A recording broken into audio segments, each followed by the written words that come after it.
Welcome to the wine show. Hello, kitchen staff. This is what we're going to start, me and Mike, a little wine appreciation videos. It's a great educational tool. We're going to introduce you to new wines each week, or perhaps just even a new topic, or perhaps just talk about nothing. That's everything related to wine. So that's what it is. It's a really easy tool for you to learn about wines, and you don't have to read through my emails with all the misspellings and bad grammar.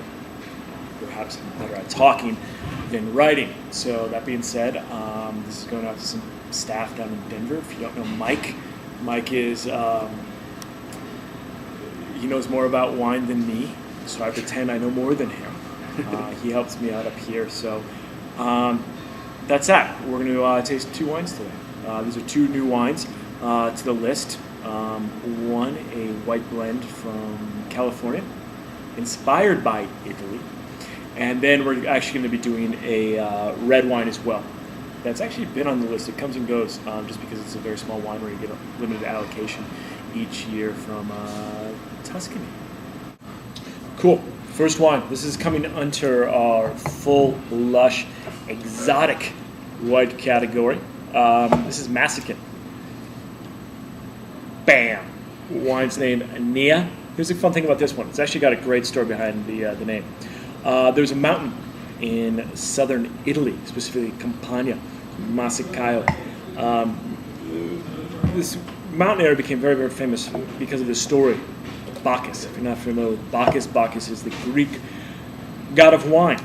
He came to Campania, found himself at this mountain, found himself in the house of a very nice farmer. And I believe his name was Valerius. Don't quote me, but I believe it's Valerius. Who gave Bacchus, or showed Bacchus, a great time. I don't know what they did or how he did it, but he showed him a great time. And how Bacchus repaid him is, in the middle of the night, this god of wine planted the whole mountain, literally this guy's backyard, with some of the best vines in Italy at this time. And he only produced white wines. So the story goes, the best wine from Italy comes from this mountain. So Massacian, a play off of that, basically coming from the mountain Massacian. So, really cool winemaker here. Met him last week, actually. Dan Petroska. Kind of walked a similar line as I did as a younger man back in my youth, which was about 50 years ago. We both found ourselves in Italy. He found himself in Sicily. I found myself in the Marche. I was cooking, and he was working at a winery.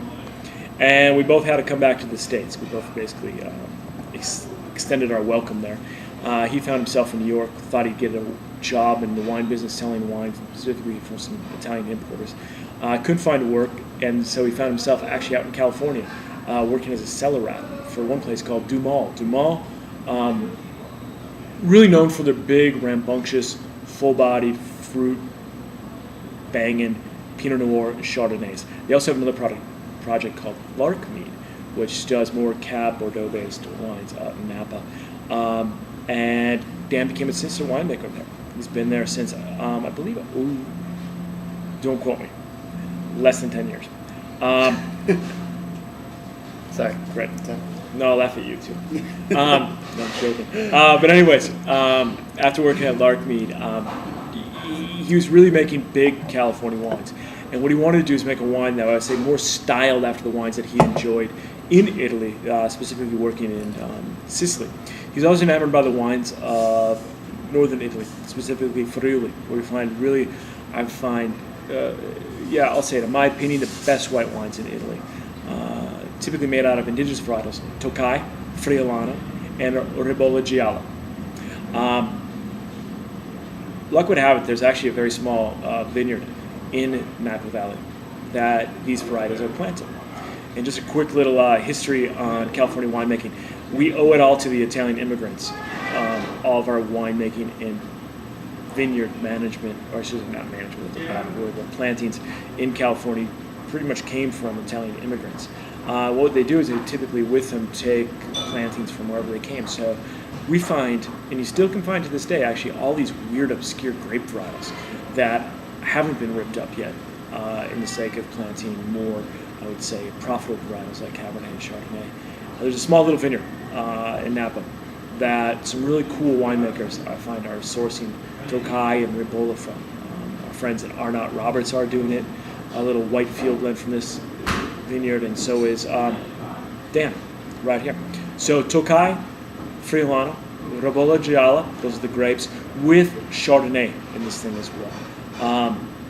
Fun thing I really enjoy about this wine is it really changes your idea, especially if you're a snobby wine geek like me and loves to throw California under the bus, saying they can't make any wines of balance and of structure. This changes your mind. As you can see, I've already got into this thing because I was nervous before making this video and decided I needed to lubricate myself beforehand. So here we go. Thing you really notice about these wines is it's definitely the aromatics. They really stand out. A lot of bright notes to it. You look for like orchard fruits, you look for citrus fruits in this thing. You're not really picking up any of those tropical aromas and stuff that you pick up from like the Chardonnay. Typically, the Chardonnay is really strong grape. It typically dominates blends quite frequently. Mike, you got anything? Yeah, I mean, it's for a Napa wine, red or white, I think like supple and big and ripe, and this is just the opposite. It's lean, it's green, you know, like if you a young little twig and you peel off the bark and you see like that green bark under there, and it's like that sort of tart young greenness. I think this wine almost has like this, I mean, just super pale color to it, with a little green tint to the glass.